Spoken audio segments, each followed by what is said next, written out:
বগুড়া জেলার বাগবাড়ি অঞ্চলের ছায়াঢাকা এক গ্রামে দাদা মরহুম মৌলভী কামাল উদ্দিন, দাদি মরহুমা মিসিরুন্নেসা, নানা মরহুম আবুল কাশিম, নানি মরহুমা রহিমা খাতুন, পিতা মরহুম মনসুর রহমান ও মাতা মরহুমা জাহানারা খাতুন রানীর এক সম্ভ্রান্ত বংশে।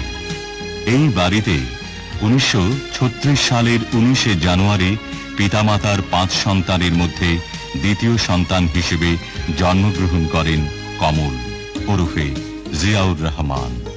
বীর মুক্তিযোদ্ধা, মহান দেশপ্রেমিক, বাংলাদেশী জাতীয়তাবাদের উদ্গাতা, স্বাধীনতার ঘোষক শহীদ রাষ্ট্রপতি জিয়াউর রহমান।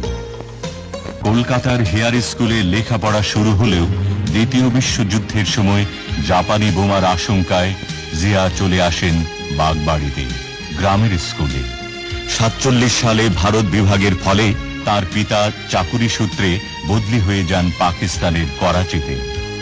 মেধাবী, উদ্যমী ও মার্জিত স্বভাবের জিয়া করাচির একাডেমি স্কুল থেকে 52 সালে দ্বিতীয় বিভাগে ম্যাট্রিক পাশ করে ভর্তি হন করাচির ডিজে কলেজে।